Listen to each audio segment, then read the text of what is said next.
from Mark chapter 9, beginning at verse 38. John said to Jesus, "Teacher, we saw someone casting out demons in your name, and we tried to stop him, because he was not following us." But Jesus said, "Do not stop him, for no one who does a deed of power in my name will be able soon afterward to speak evil of me. Whoever is not against us is for us. For truly I tell you, whoever gives you a cup of water to drink because you bear the name of Christ will by no means lose the reward.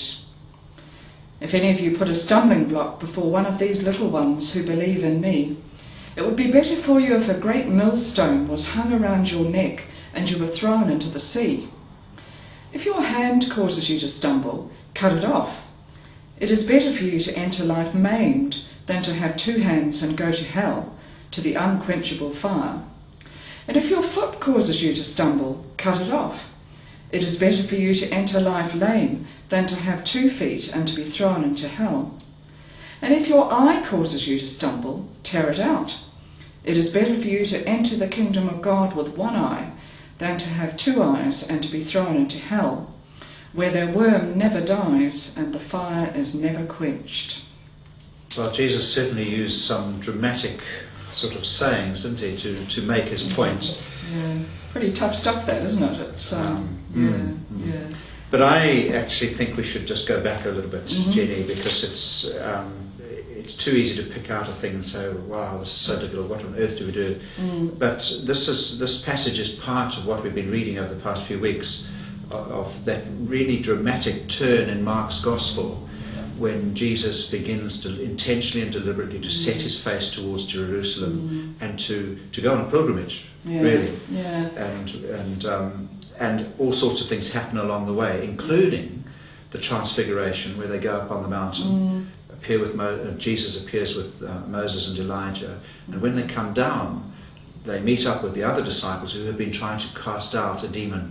Right. And that's where I think we should be starting. So this is where we get this sort of thing, we stuffed up, we couldn't do it, and yet these other people who seem to have cracked it, and then the sort of rivalry competition comes in. Great deal of jealousy. It sounds just like a schoolyard conversation, teacher, sort of telling tales, doesn't it? And it is a telling tales thing. And this intense jealousy, which sadly is so often part of the world that we live in, both in the church and outside. We seem to have to be in competition with each other all the time. That sort of dog eat dog. And actually put the other person down. Instead of celebrating. And of course, where we are across the road from Parliament, you see that constantly, don't you? Every time you turn on to listen to Question Time or other. And yet, I am told that actually the real hard work goes on in committees where they do get together. So that is encouraging. And maybe we should encourage any politicians who are watching this to continue with that. That's right. And learn something ourselves. I think we've been exploring that image.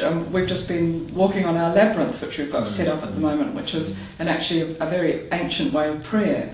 But one of the things I've noticed and that we saw when a number of us are walking the labyrinth together is that you actually bump up against other people, and you can get very focused and think, well, I'm on my journey to Christ or to faith or closer to God, and you actually can get a bit brassed off that these people are in the way.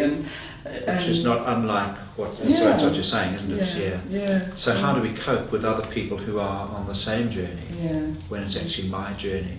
And to actually say that their journey is valid, and not to buy into that whole thing of knocking each other or pulling each other down or criticising. It's so easy to do, isn't it? It is. And I wonder if this is something that an aspect of our life, our communal life, that we've lost, the sense of sharing, going on a shared journey, travelling together, and therefore that competitive nature comes out more. Yes. And I think some of Jesus he was obviously shocking the disciples in his talk of going to Jerusalem and what was going to happen.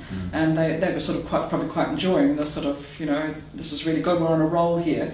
And the sort of arguing they've been having about who's the greatest that we looked at last time. And here's the one who gives a cup of water. Yeah, something as simple as that. And maybe we often think about sort of making grand gestures, but actually something as simple as that, just showing that care for someone else. And so often just thinking of the athletes, that sort of tripping each other up. Jesus talks about being a stumbling block to someone. That literally you hear about these races where people do sort of intentionally ride into each other or whatever. And just showing that small action of care. Okay.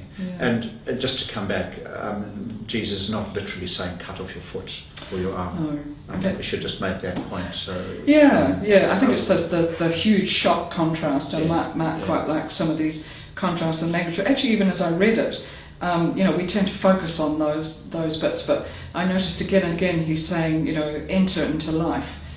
Keep your focus on entering into life, entering into the kingdom of God. And continue on the journey. Keep going on the journey together. Let's together. go back to that labyrinth. Yeah, we might have another walk. Okay.